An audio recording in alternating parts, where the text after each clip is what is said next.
Good morning. Welcome to Coffee by the Creek. We are reading from Chicken Soup for the New Mom's Soul, touching stories about the miracles of motherhood. We are talking about a shoulder to lean on, and the essay today is called The Perfect Recording. Summer had dropped on Missouri like a bomb. So I decided to take my baby daughter, Rihanna, for her first dip in the pool. It wasn't an easy task, with my husband living over 1,000 miles away. I'd have to single-handedly entertain her for the hour it took me to blow up the PVC baby boat, maneuver my daughter's stroller out of the car, and open it with one hand while I held her in the other. Still, stroller, float, baby, mother, and camcorder all successfully visited the pool at the edge of our apartment complex. And that day, if you'd asked me, I would have said we had a great time. A couple of weeks later, as I watched the home video I'd taken, the images seemed to say differently. Since I'd had to film it myself, tossing the camera aside a few times to steady Rihanna in her teetering baby boat, much of the video consisted of wild scans of sky and upside-down apartment buildings. There was almost no commentary because I'd felt silly talking to myself at the pool. And the little bit of uninterrupted video I had gotten was an extreme close-up of half of Rihanna's face with my left hand in the foreground balancing the boat. The video seemed, to me, to tell the empty little story of a life as a semi-single mom. It was also, I thought, an accurate depiction of how incomplete a job I was doing at motherhood. The week before my daughter was born, we'd moved across the country to a new town where I had no family or friends. My daughter was born via emergency C-section that August 24th. On September 1, my husband left me to start his own new job on the East Coast. I had to leave my daughter at daycare and start my own new gig when she was only 6 weeks old. Other single mothers I knew at least had family or friends around to spell them. The only release I got that fall was during my daily stroller walk with her around our apartment complex, when we both took in the fresh air and watched our neighbors walk their puppies and play with their small children. But as the October winds blew in and the snow came, even that would eventually fall by the wayside.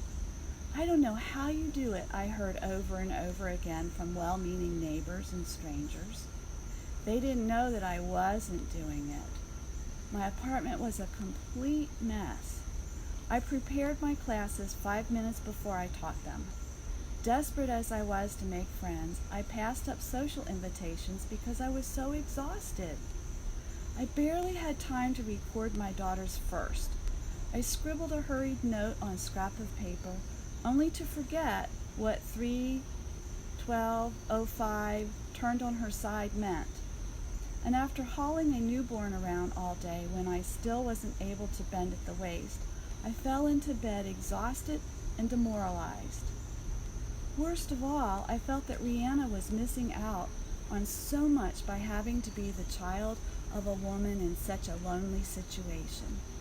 When she fell ill with pneumonia, I had to take her out in sub-zero weather at home, keep her at home while I went to the pharmacy. I couldn't videotape her first swing at the park because I was the one swinging her. Sometimes I worried, with no one around to record little things like that, who but me would ever see her infancy? Who would see the pure pleasure on her face as I squirted her with bath toys?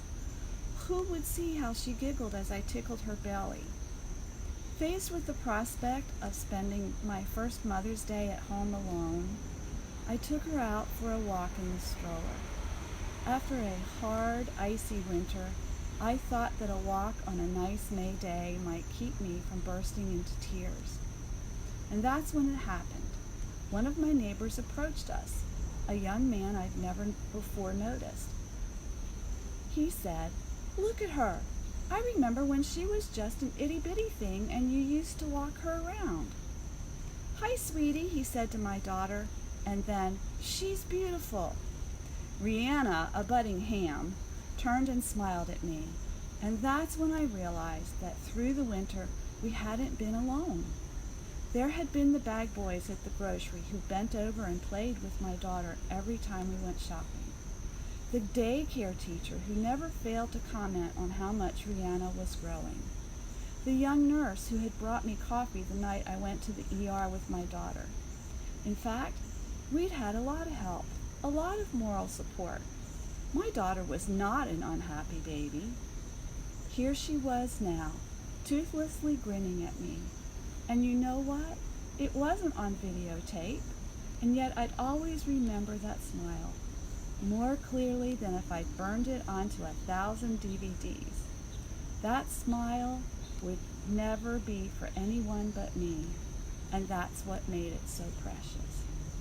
I hope you've enjoyed our story today, and maybe you've identified with some of the feelings that this mom expressed when she felt so alone and was struggling and having to deal with many things that she probably hadn't anticipated dealing with.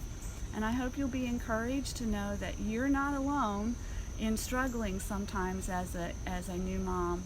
And if you'd like to have some encouragement, or you have some tips you'd like to pass along to other moms that you have found has made your life easier with little ones at home, please comment below the video or send me a message, and I can get back with you and offer suggestions, or maybe use your suggestion in future videos to share, or maybe a blog post. I hope you have a really great day today.